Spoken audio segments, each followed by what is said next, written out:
청와대가 선거에 개입하고 대통령 측근이 여론 조작에 관여하는 그런 일도 없도록 하겠습니다.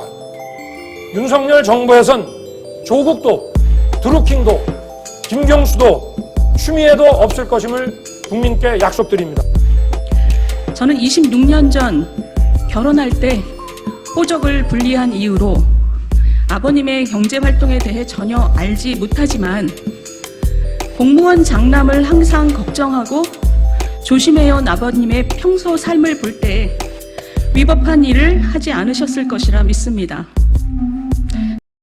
안녕하세요. 정치타파입니다. 자, 오늘은 국민의힘 윤희숙과 윤석열, 윤짜장, 윤윤 커플이 난리도 아닌 상황을 말씀드리겠는데요. 자, 율로람불의 표본 윤짜장, 국민의힘에서 드디어 정상적인 마이크를 잡았다고 합니다. 드디어 잡았어. 윤짜장 성공했네. 자, 이준석 당대표도 참교육시키고 경선위원장도 윤짜장 라인으로 교체시키고 의기당당한 모습으로 문재인 정부를 까고 있는데요. 자, 금일 국진단 대선 후보 비전 발표회에서 본인의 비전을 발표하는 과정에서 내정부 윤짜장 정부에선 조국, 드루킹, 김수미, 추미애는 없을 것이라고 말했습니다. 자, 벌써부터 내정부 윤짜장 정부라고 말하고 있습니다. 자, 본인이 대통령이 다 된 것 같죠. 문재인 정부에서 가장 많은 권력의 혜택을 누린 자가 국임당에 입당해서 오직 문재인 정권 말살시키겠다는 생각으로 국임당 지지자들에게, 특히 대구, 경북, 부산, 울산, 경남의 고정 국힘당 지지층에게 호소하는 모습. 배은망덕도 이런 배은망덕이 어디 있겠습니까? 개도 길러주고 보도맞은 주인은 안 문다고 그러는데 어찌 사람으로서 저런 행동을 뻔뻔하게 하는지 모르겠습니다. 자, 아마도 윤짜장 정부는 쥬리와 건희, 윤두리와 윤시범만 있는 정부라 생각합니다. 자, 윤짜장은 여기까지 하겠습니다. 자, 오늘의 이슈는 윤짜장이 아닙니다. 나는 임차인입니다. 누구죠? 윤희숙. 예, 다시 한번 하겠습니다. 나는 임차인입니다로 지난해 문재인 정부의 부동산 정책을 비판하는 국회 연설로 일약 스타 정치인으로 떠오르며 대선 도전까지 나선 윤희숙 국힘당 국힘당 의원이 국민권익위원회가 조사한 부동산 투기 및 부동산 법령 농지법 위반 명단에 포함되어 그 건에 대하여 금일 국회의원직에서 사퇴한다고 밝혔는데요. 또한 대선에도 출마하지 않겠다고 했습니다. 자, 윤희숙 진심으로 사퇴할 거면 그냥 이런 쇼를 오늘 안 하고 그냥 사표되면 돼요. 근데 사표는 내지 않고 오늘 기자회견 쇼를 하고 있습니다. 자, 왜 그런지 한번 보겠습니다. 지난해 윤희숙이 국회에서 쇼 부동산 정책을 비판하는 국회 연설을 할 때쯤 당시 윤희숙 본인의 지역구 서울 서초갑에 전세를 살고 있었습니다. 그러한 상황에 나는 임차인입니다 라고 쇼를 하면서 당시 성북구에는 아파트를 또 가지고 있었습니다. 자, 총선을 앞두고는 중앙선거관리위원회에 신고한 재산가액은 총 12억 4,200만 원이며 부동산은 성북구와 세종시에 각각 아파트 한 채씩 가지고 있다고 기록이 되어 있는데요. 자, 그러다가 세종시 쪽은 매각한 걸로 나와 있습니다. 자, 여기서 중요한 거는 세종시입니다. 윤희숙이 세종시에 아파트가 한 채 있었습니다. 이 건은 조금 후에 제가 다시 말씀을 드리겠습니다. 자, 그러면서 나는 임차인입니다 라고 코스프레하는 이런 말도 안 되는 상황. 서민의 집값을 걱정하는 윤희숙. 이게 말이 된다고 생각하시는지요? 말이 안 되겠죠. 자, 그러는 윤희숙 의원. 자, 금일 오전 국회 소통관에서 기자회견을 열고 전 이 시간부로 대통령 후보 경선을 향한 여정을 멈추겠다며 또 국회의원직도 다시 서초갑 지역 구민과 국민들께 돌려드리겠다고 말했습니다. 윤 의원은 이어 이것이 제가 제 가족과 연루된 문제를 책임지는 방식이라고 설명했는데요. 자, 이런 윤희숙의 의원직 사퇴 의사를 만약에 윤희숙이 접지 않는다면 본회의에서 윤희숙 국회의원 사직안을 표결에 붙여야 하는데요. 국회법 135조에 따르면 의결로 의원의 사직을 허가할 수 있고 사직 허가 여부는 표결로 한다. 사직이 허가되려면 재재구원 과반 출석에 과반 찬성이 필요하다고 되어 있습니다. 자, 그런데 윤희숙이 사퇴 회견 말미에 이런 말을 남겼는데요. 다수당인 더불어민주당 입장에선 대선 후보 이재명 경기도지사를 치열하게 공격한 저의 사직안을 처리해 주지 않는다고 예상하긴 어렵다며 민주당이 아주 즐겁게 사직안을 통과시켜 줄 것이라고 말했습니다. 자, 이런 말은 또 왜 했을까요? 아쉬워서 그랬을까요? 아니면 마지막까지 이재명 지사에 향한 비토를 놓고 싶은 마음일까요?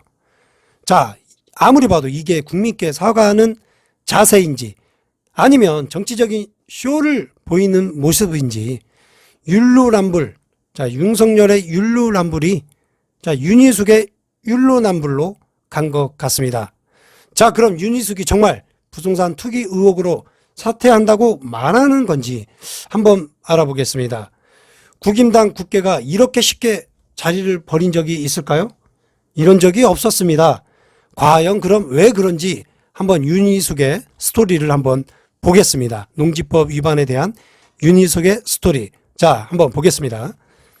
자, 바야흐로 2016년 세종시와 아무 연고 없는 윤희숙의 부친이 세종시 전이면 신방리 논 약 1만 800평방미터를 매수를 하였습니다.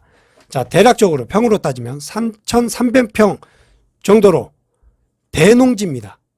큰 땅입니다. 3,300평. 어마어마한 땅입니다. 자, 부친의 고향은 부산이고 모친의 고향은 경남이고 윤희숙은 서울 파닭군 출신이니 세종시에 땅을 샀다는 건 투기에 가깝다고 느껴지는데요. 아무리 아버지가 주말 농장으로 농사를 짓는다 하더라도 연세가 70이 넘었을 텐데 서울에서 세종까지 논농사를 위해 매일 출퇴근하면서 농사를 짓는다. 지나가는 소가 웃을 법한 일이겠죠. 그런데 논농사도 실제로는 본인이 짓지 않은 걸로 또 확인이 되었다고 합니다. 자, 그리고 중요한 건 윤희숙이 KDI 한국개발연구원 출신이란 건 다 아는 사실일 것입니다. 본인이 자랑질을 해요. 국회에 나와서 정책 같은 걸 말해서 본인이 KDI 한국개발연구원 출신이라고. 자, 이재명 지사 깔 때마다 이 얘기를 하죠. 아니, KDI가 도대체 뭐길래 여기 다녔다고 이재명 지사한테 계속적으로 까불고 있거든요. 자, KDI가 세종특별자치시 남세종로 263번지로 이전을 합니다. 그런데 윤희숙이 이 당시 한국개발연구원 KDI 재정복지정책연구부 부장으로 세종에서 근무를 하였던 시기이기도 합니다. 네, 그때 근무를 했대요. 자, 이렇게 되면 아무 연고도 없는 세종에 그 큰 농지를 구매한 아버지에게 세종특별시의 향후 개발 호재를 윤희숙 연구원이 모를 리가 없겠죠. 그럼 당연히 추천이나 차명으로 구매할 수 있는 합리적 의심이 드는 건 정치타파만의 생각일까요? 여러분, 정치타파만의 생각입니까? 그래서 모두에 말씀드린 것처럼 세종시에 아파트가 있었던 겁니다. 윤희숙이 세종시에 아파트를 사서 살고 있었어요. 그러면 윤희숙이 연구가 있었다는 겁니다. 세종시에. 자, 아버지는 세종시 개발 호재에 맞게 농지, 자, 농사를 짓는 농지, 농지법 위반, 농사를 짓지 않았죠. 농지를 또 매수를 했습니다. 자, 이게 아무 연관도 없다고 생각을 해야 하는 걸까요? 자, 그리고 딴지 게시판에 나온 내용인데요. 윤희숙 의원 아버지 땅이 그 농지 있지 않습니까? 농지가 세종시 신방리 그쪽에 들어서는 새로운 산업단지가 하나 생기는 것 같습니다. 그 산업단지하고 겹치고 있고 그 다음에 그 옆을 지나는 새로 건설되는 세종 서울 간 고속도로도 그 근방을 지나고 있다고 합니다. 자, 부동산 관계자들은 이 업을 하는 사람들 사이에서는 황금알을 낳는 땅이라고 말들을 하고 있다고 하는데요. 자, 이러니 100억 이상의 시세 차익이 몇 년만 기다리면 있을 것 같은데 그것을 버리고 국회의원 한 3년 더 해먹자? 저 같아도 사퇴하겠습니다. 예, 차익이 너무 커요. 어차피 이쪽 정당은 자, 기득권, 자기들 이득을 위해서 있는 정당이기 때문에 아니 국회의원으로 그 하면서 보는 이득보다 그 3,300평 농지를 지키면서 그 기다리는 시간에 땅값이 더 이득이 큽니다. 이들에게. 그러니 사퇴를 하는 게 아닌지. 그럼 오늘 윤희숙의 사퇴 선언은 윤희숙 가족의 재산을 지키기 위한 정치적인 쇼가 아닌지 합리적인 의심이 강하게 다시 한번 느껴지는데요. 이권과 기득권 유지를 위한 수구 정당의 일원으로 당연히 돈을 지키려는 거겠지요. 자, 윤희숙은 사퇴가 아니라 검찰 수사를 받아야 할 상황인 것 같습니다.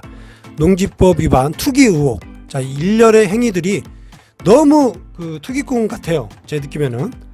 정부의 부동산 무능을 공격하던 자가 수년 전부터 각종 투기성 짙은 자, 이러한 못된 행동을 하고 다니는 자, 이런 사람. 자, 반드시 처벌 받아야 하지 않겠습니까? 그게 국민의힘이 지난 LH 사태로 주장하던 부동산의 공정, 부동산 적폐 청산의 일원이 아닐지 생각이 드는 하루입니다. 오늘은 여기까지입니다. 끝까지 시청해 주셔서 감사합니다. 구독, 좋아요.